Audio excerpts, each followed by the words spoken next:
ഒരു വീട്ടിലെ പാർട്ടി ആയാലും ഒരു ആഘോഷമായാലും അവിടെ ഉയർന്നു കേട്ട സംഗീതത്തിന്റെ പിന്നിലെ ബ്രാൻഡ് സാൻസുയി ആയിരുന്നു. അതൊരു സാധാരണ ടിവിയോ സ്പീക്കറോ ആയിരുന്നില്ല. ശബ്ദത്തിന്റെ നിലവാരത്തിന്റെയും ജാപ്പനീസ് പൂർണ്ണതയുടെയും ഒരു കൂടിച്ചേരലായിരുന്നു സാൻസുയി. നല്ല ബേസ്, വ്യക്തതയുള്ള ഹൈഫൈ സൗണ്ട്, ദീർഘകാല ഈട് എന്നിവയുടെ പിൻബലത്തിൽ സാൻസുയി ലോകമെമ്പാടും ആധിപത്യം സ്ഥാപിച്ചു. ഇന്ത്യയിൽ അക്കായി എന്ന ബ്രാൻഡിനെ പോലെ സാൻസുയിയും വളരെ പെട്ടെന്നാണ് വിപണിയിൽ പ്രശസ്തനായത്. 18,000 രൂപയുടെ 21 ഇഞ്ച് കളർ ടി വി മുതൽ പ്രീമിയം ഓഡിയോ സിസ്റ്റങ്ങൾ വരെ വിറ്റഴിച്ചുകൊണ്ട് ലക്ഷക്കണക്കിന് വീടുകളിൽ സാൻസുയി സ്ഥാനം നേടി. എന്നാൽ ഈ വിജയത്തിന്റെ കൊടുമുടിയിൽ എത്തിയതിനു ശേഷം അധികം വൈകാതെ തന്നെ ലോകമെമ്പാടുമുള്ള ഈ പ്രശസ്ത ഓഡിയോ ബ്രാൻഡ് പെട്ടെന്ന് വിപണിയിൽ നിന്ന് അപ്രത്യക്ഷമായി. സാങ്കേതിക വിദ്യയിലെ മാറ്റങ്ങളോ മത്സരങ്ങളോ ആയിരുന്നില്ല ഇതിന് കാരണം.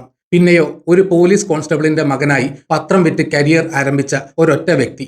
അവസാനം അയാൾ സാൻസുയിയുടെ കപ്പലിനെ നാശത്തിലേക്ക് തള്ളിവിടുകയായിരുന്നു.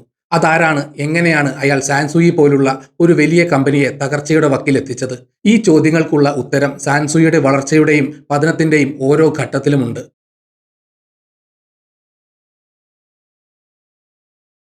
ഈ കഥ തുടങ്ങുന്നത് 1940കളിൽ ടോക്കിയോയിലാണ്.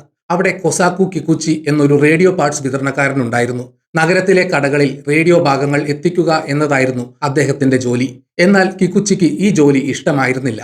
കാരണം പലപ്പോഴും കടയുടമകൾ ഈ ഭാഗങ്ങളുടെ മോശം നിലവാരത്തെക്കുറിച്ച് അദ്ദേഹത്തോട് പരാതി പറയുമായിരുന്നു. ഇത് അദ്ദേഹത്തിന് വലിയ നാണക്കേടുണ്ടാക്കി. ഈ വിഷമമാണ് ജപ്പാന് ഉയർന്ന നിലവാരമുള്ള ഓഡിയോ ഉപകരണങ്ങൾ ആവശ്യമാണെന്ന് അദ്ദേഹത്തെ ബോധ്യപ്പെടുത്തിയത്. ഒടുവിൽ ഒരു ദിവസം തന്റെ ഈ വിഷമത്തെ ഒരു അവസരമാക്കി മാറ്റാൻ അദ്ദേഹം തീരുമാനിച്ചു. വെറും 10 ജീവനക്കാരെയും 1,80,000 യെൻ, അതായത് ഏകദേശം 1,00,000 രൂപ മൂലധനവും ഉപയോഗിച്ച് 1947 അദ്ദേഹം സ്വന്തമായി കമ്പനി തുടങ്ങി. കമ്പനിക്ക് നൽകിയ പേര് സാൻസുയി ഇലക്ട്രിക് കോ ലിമിറ്റഡ് എന്നതായിരുന്നു. കൊസാക്കു കിക്കുച്ചിയുടെ കാഴ്ചപ്പാട് വ്യക്തമായിരുന്നു. വില കൂടുതലാണെങ്കിലും കുഴപ്പമില്ല, പക്ഷേ ഉൽപ്പന്നത്തിന്റെ നിലവാരം ഒരു കാരണവശാലും കുറയരുത്.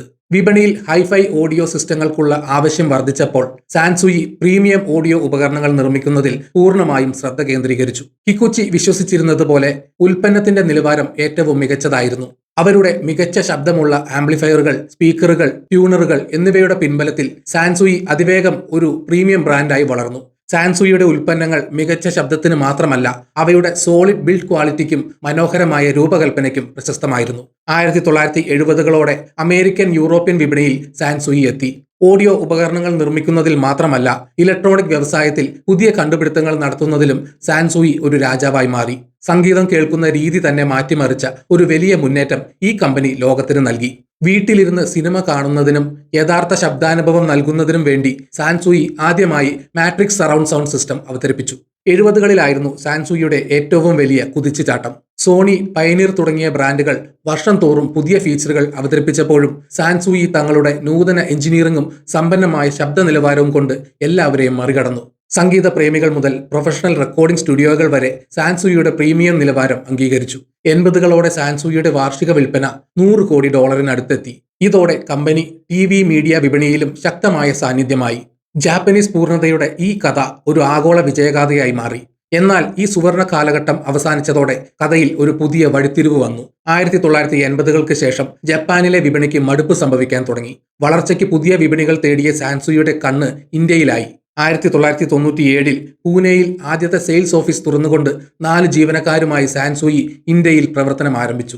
എന്നാൽ അപ്പോഴേക്കും ഇന്ത്യയിലെ കളർ TV, ഹൈഫൈ സിസ്റ്റം വിപണി വളരെ കോമ്പറ്റിറ്റീവ് ആയിരുന്നു. BPL, വീഡിയോകോൺ തുടങ്ങിയ പ്രാദേശിക ഭീമന്മാരും അക്കായി, ഐവ പോലുള്ള വില കുറച്ച് മത്സരിക്കുന്ന ബ്രാൻഡുകളും വിപണിയിലുണ്ടായിരുന്നു. ഇന്ത്യയിൽ ഒറ്റയ്ക്ക് പ്രവർത്തിക്കുന്നത് എളുപ്പമല്ലെന്ന് മനസ്സിലാക്കിയ സാൻസുയി ഒരു വലിയ തന്ത്രം പ്രയോഗിച്ചു. അവർ ഉൽപാദനത്തിനും വിപണനത്തിനുമായി ഇന്ത്യയിലെ ഒരു വലിയ പ്ലെയറായ വീഡിയോകോണിനെ പങ്കാളിയാക്കി. സാൻസുയി ജാപ്പനീസ് സാങ്കേതിക വിദ്യയും ബ്രാൻഡ് മൂല്യവും നൽകി. വീഡിയോകോൺ അവരുടെ ശക്തമായ ഉൽപാദന സൗകര്യവും വിതരണ ശൃംഖലയും ഉപയോഗിച്ചു. ലോകമെമ്പാടും ഹൈഫൈ ഓഡിയോ ഉപകരണങ്ങൾക്ക് പേരുകേട്ട സാൻസുയി ഇന്ത്യൻ വിപണിയിൽ TVയെ തങ്ങളുടെ പ്രധാന ഉൽപ്പന്നമാക്കി. കാരണം അക്കാലത്ത് കളർ TVക്കായിരുന്നു ഏറ്റവും കൂടുതൽ ആവശ്യം. അക്കായി വിലയുടെ കാര്യത്തിൽ മത്സരം തുടങ്ങിയപ്പോൾ സാൻസുയി എല്ലാ വിപണി വിഭാഗങ്ങളെയും ലക്ഷ്യമിട്ടു. ആദ്യമായി കളർ TV വാങ്ങുന്നവർക്കായി 9,000 രൂപയുടെ ഏറ്റവും വില കുറഞ്ഞ മോഡലും ആധുനിക സാങ്കേതിക വിദ്യ ആഗ്രഹിക്കുന്ന പ്രീമിയം ഉപഭോക്താക്കൾക്കായി 18,000 രൂപയുടെ 21 ഇഞ്ച് കളർ TVയും അവതരിപ്പിച്ചു. ആഗോളതലത്തിൽ മികച്ച പ്രശസ്തിയുള്ള ഈ ബ്രാൻഡിന്റെ കളർ TVക്ക് വലിയ ഡിമാൻഡ് ഉണ്ടായി. 90% വിൽപ്പനയും കളർ TVയിൽ നിന്നായി. ചുരുങ്ങിയ വർഷങ്ങൾക്കുള്ളിൽ സാൻസുയി 8.65% വിപണി വിഹിതം നേടി. ഫിലിപ്സ്, സോണി, BPL തുടങ്ങിയ വലിയ ബ്രാൻഡുകളെ പിന്തള്ളി ലക്ഷക്കണക്കിന് വീടുകളിൽ സാൻസൂയി സ്ഥാനമുറപ്പിച്ചു. ഉപഭോക്താക്കൾക്ക് മികച്ച സേവനം നൽകിയതിലൂടെ 2003 ഉപഭോക്തൃ സംതൃപ്തിയിൽ 1-ാം നമ്പർ ബ്രാൻഡായി സാൻസൂയിക്ക് പുരസ്കാരം ലഭിച്ചു. അടുത്ത 10 വർഷത്തിനുള്ളിൽ ഇന്ത്യയിൽ 1600-ലധികം ജീവനക്കാരുടെ ശൃംഖല സ്ഥാപിക്കുകയും വിൽപ്പന 1000 കോടി രൂപയിൽ എത്തുകയും ചെയ്തു. എന്നാൽ ഈ സുവർണ കാലഘട്ടത്തിന്റെ അടിത്തറ ദുർബലമായിരുന്നു. ഈ വിജയത്തിന്റെ തിരമാല അധികകാലം നിലനിൽക്കുന്നതായിരുന്നില്ല. കാരണം അതിന്റെ നാശത്തിന്റെ കഥ ജപ്പാനിൽ ഇതിനകം എഴുതപ്പെട്ടിരുന്നു. സാൻസൂയി ഇന്ത്യയിൽ വിജയത്തിന്റെ കൊടുമുടിയിൽ എത്തിയപ്പോൾ ജപ്പാനിൽ അതിന്റെ അടിത്തറ ഇളകിയിരുന്നു. 1970-കൾ സാൻസൂയിക്ക് ഒരു നിർണായക വഴിത്തിരിവായി. ഉയർന്ന നിലവാരത്തിൽ എത്തിയിരുന്ന സാൻസൂയിയുടെ വളർച്ച പെട്ടെന്ന് കുറയാൻ തുടങ്ങി. കമ്പനിയും തൊഴിലാളി യൂണിയനുമായി നിരന്തരം തർക്കങ്ങളുണ്ടായി. തൊഴിലാളികളുടെ സമരങ്ങൾ കാരണം ഉൽപാദനം തടസ്സപ്പെട്ടു. ഇത് ഉൽപാദന ചെലവ് വർദ്ധിപ്പിച്ചു. ക്വാഡ്രാഫോണിക് സൗണ്ട് ടെക്നോളജിയിൽ സാൻസൂയി വലിയ നിക്ഷേപം നടത്തി. ഇതൊരു വലിയ ഓഡിയോ വിപ്ലവമാകുമെന്ന് അവർ കരുതി. എന്നാൽ ഈ സാങ്കേതിക വിദ്യയ്ക്ക് വിപണിയിൽ സ്വീകാര്യത ലഭിച്ചില്ല. ഇത് കമ്പനിക്ക് വലിയ സാമ്പത്തിക നഷ്ടമുണ്ടാക്കി. അതിനിടയിൽ അനധികൃത മയക്കുമരുന്നുമായി ബന്ധപ്പെട്ടും ജാപ്പനീസ് മാഫിയയുടെ ഇടപെടലുകളുമായും ബന്ധപ്പെട്ട ഒരു വലിയ അഴിമതി പുറത്തുവന്നു. ഈ അഴിമതിയുടെ വ്യാപ്തി വലുതായിരുന്നതിനാൽ സ്ഥാപകനും അന്നത്തെ പ്രസിഡന്റുമായ കൊസാക്കു കിക്കുച്ചിക്ക് ആഭ്യന്തര വെല്ലുവിളികൾ കാരണം സ്വന്തം കമ്പനിയിൽ നിന്ന് രാജിവെക്കേണ്ടി വന്നു. സ്ഥാപകന്റെ ഈ വിടവാങ്ങൽ സാൻസൂയിയുടെ അവസാനത്തിന്റെ ആദ്യത്തെ വലിയ വിള്ളലായിരുന്നു. കമ്പനിയുടെ ദീർഘവീക്ഷണമുള്ള സ്ഥാപകൻ പോയതോടെ പുതിയ മാനേജ്മെന്റിന് മുന്നിൽ ഏറ്റവും വലിയ വെല്ലുവിളി ബ്രാൻഡിനെ ലാഭകരമാക്കുക എന്നതായിരുന്നു. ജപ്പാനിൽ തൊഴിലാളി നിയമങ്ങൾ കർശനമായതിനാൽ ജീവനക്കാരെ പിരിച്ചുവിടുന്നത് എളുപ്പമായിരുന്നില്ല. അതിനാൽ ചെലവ് ചുരുക്കാൻ വേണ്ടി മാനേജ്മെന്റ് ചീപ്പ് കമ്പോണന്റ്സ് ഉപയോഗിക്കാൻ നിർബന്ധിതരായി. പ്രവർത്തനങ്ങളുടെ വ്യാപ്തിയും കുറച്ചു. ഇത് ഉൽപ്പന്നങ്ങളുടെ നിലവാരത്തെ നേരിട്ട് ബാധിച്ചു. നിലവാരത്തിന് പേര് കേട്ട സാൻസൂയിയുടെ പ്രതിച്ഛായ തകർന്നു. നിലവാരത്തിന്റെ പേരിൽ ജനിച്ച ഒരു ബ്രാൻഡ് എളുപ്പമുള്ള ലാഭത്തിനു വേണ്ടി തങ്ങളുടെ പാരമ്പര്യവുമായി വിട്ടുവീഴ്ച ചെയ്യാൻ തുടങ്ങി. മാത്രമല്ല, വിയറ്റ്നാം യുദ്ധം അവസാനിച്ചതിന് ശേഷം ജപ്പാനിൽ നിന്ന് അമേരിക്കൻ സൈനികർ മടങ്ങിയത് സാൻസൂയിക്ക് ഒരു വലിയ തിരിച്ചടിയായി. കാരണം ഇവർ സാൻസൂയിയുടെ പ്രധാന ഉപഭോക്താക്കളായിരുന്നു. 80-കൾക്ക് ശേഷം വിപണിയിലെ ട്രെൻഡുകൾ അതിവേഗം മാറി. CD-കൾ, ഹോം തിയേറ്റർ സിസ്റ്റങ്ങൾ തുടങ്ങിയ ഡിജിറ്റൽ ഫോർമാറ്റുകളുടെ കാലം വന്നു. എന്നാൽ സാൻസൂയി അപ്പോഴും തങ്ങളുടെ പരമ്പരാഗത അനലോഗ് ഉൽപ്പന്നങ്ങളിൽ ശ്രദ്ധ കേന്ദ്രീകരിച്ചു. സോണി, പൈനിയർ തുടങ്ങിയ എതിരാളികൾ പുതിയ ഫീച്ചറുകൾ ഉള്ളതും താങ്ങാനാവുന്ന വിലയിലുള്ളതുമായ ഉൽപ്പന്നങ്ങളുമായി സാൻസൂയിയുടെ വിപണി പങ്കിട്ടുകൊണ്ടിരുന്നു. താമസിയാതെ സാൻസൂയി പാപ്പരത്തത്തിന്റെ വക്കിലെത്തി. ഓഹരിയുടെ വലിയൊരു ഭാഗം വിൽക്കുകയല്ലാതെ കമ്പനിക്ക് മറ്റു വഴിയില്ലായിരുന്നു. 13.8 ബില്യൺ yen നഷ്ടത്തിലായിരുന്ന സാൻസൂയിയുടെ ഓഹരികൾ വാങ്ങാൻ ഒടുവിൽ ഒരാളെത്തി. ബ്രിട്ടനിലെ പോളിപെക് ഇന്റർനാഷണൽ എന്ന കമ്പനിയായിരുന്നു അത്. അവർ സാൻസൂയിയുടെ 51% ഓഹരികൾ വാങ്ങി നിയന്ത്രണം ഏറ്റെടുത്തു. ഇത് തങ്ങളെ രക്ഷിക്കുമെന്ന് സാൻസൂയി കരുതി. എന്നാൽ അവിടെയാണ് യഥാർത്ഥ നാശം ആരംഭിച്ചത്. പോളിപെക് ഒരു ഇലക്ട്രോണിക് കമ്പനി ആയിരുന്നില്ല, മറിച്ച് ആസിൽ നാദിർ എന്നയാൾ ഉടമയായ ഒരു ഷെൽ കമ്പനിയായിരുന്നു. പോലീസ് കോൺസ്റ്റബിളിന്റെ മകനായ നാദിർ പത്രം വിറ്റ് കരിയർ തുടങ്ങി. തന്റെ കണ്ണിംഗ് ബിസിനസ് രീതികളിലൂടെ അദ്ദേഹം പോളിപെക്കിനെ ഒരു മൾട്ടി ബിസിനസ് സാമ്രാജ്യമാക്കി. നാദിറിന്റെ ശ്രദ്ധ മികച്ച നിലവാരമുള്ള ഹൈഫൈ ഉൽപ്പന്നങ്ങളിലായിരുന്നില്ല. ഉൽപ്പന്നങ്ങളുടെ പ്രീമിയം പാരമ്പര്യം നിലനിർത്തുന്നതിന് പകരം അദ്ദേഹം ഷെയർ ഹോൾഡർ മൂല്യത്തിലും ഹ്രസ്വകാല ലാഭത്തിലും മാത്രം ശ്രദ്ധിച്ചു. വില കുറഞ്ഞ ഇലക്ട്രോണിക് ഘടകങ്ങൾ നിർമ്മിക്കാനുള്ളതായിരുന്നു നാദിറിന്റെ തന്ത്രം. ഫലം സാൻസൂയിയുടെ പ്രീമിയം ഐഡന്റിറ്റി നഷ്ടപ്പെട്ട് അതൊരു സാധാരണ ബ്രാൻഡായി മാറി എന്നതായിരുന്നു. 1990-ൽ UK-യുടെ സീരിയസ് ഫ്രോഡ് ഓഫീസിന്റെ അന്വേഷണത്തിൽ തെറ്റായ അക്കൗണ്ടിംഗ്, പണത്തട്ടിപ്പ് തുടങ്ങിയ 70-ലധികം കുറ്റങ്ങളാണ് നാദിറിനെതിരെ ചുമത്തിയത്. അറസ്റ്റ് ചെയ്യപ്പെടുമെന്ന് ഉറപ്പായപ്പോൾ നാദിർ വടക്കൻ സൈപ്രസിലേക്ക് പലായനം ചെയ്തു. ഏകദേശം 17 വർഷം ഒളിച്ചു താമസിക്കുകയും ചെയ്തു.